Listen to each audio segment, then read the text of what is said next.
In our modern world, wealth is often seen as a sign of success, a blessing, a goal to be pursued. But what did Jesus, the founder of Christianity, actually think about the rich? His teachings on wealth are some of his most radical, uncomfortable, and countercultural. The most famous and shocking of these is his statement in Matthew 19, after a rich young ruler walks away, unwilling to part with his possessions. Jesus turns to his disciples and says, "Truly I tell you, it is hard for someone who is rich to enter the kingdom of heaven. Again I tell you, it is easier for a camel to go through the eye of a needle than for someone who is rich to enter the kingdom of God." This statement was so shocking that his disciples were astonished. They asked, "Who then can be saved?" For centuries, people have tried to soften this hard saying. There is a popular, but historically unsupported theory that there was a small gate in Jerusalem called the Eye of the Needle, through which a camel could pass if it was unloaded and crawled on its knees. This interpretation is comforting because it turns an impossibility into a difficulty. It implies that if a rich person is just humble enough, they can make it.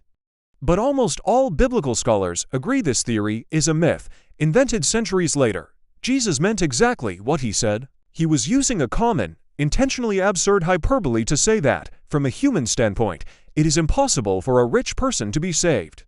Why? Because wealth, Jesus taught, is a profound spiritual danger. It creates a false sense of self-sufficiency. A rich person is tempted to trust in their money, their assets, their security, rather than in God. Wealth becomes a rival god, a master that demands our allegiance.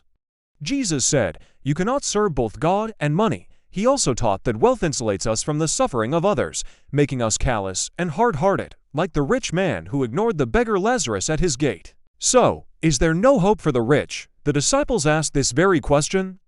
And Jesus gives the crucial answer, with men this is impossible, but with God all things are possible. Salvation for the rich is not just difficult, it is a miracle. Salvation for the rich is not just difficult, it is a miracle.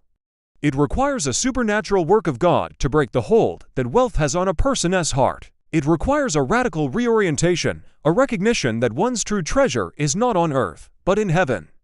Jesus' message is not that money is evil, but that the love of money, and the trust in it, is a spiritual poison that can and will keep you out of the kingdom of God, unless you are saved by a miracle of grace. Thank you for watching. If this message has blessed you, please write Amen in the comments below.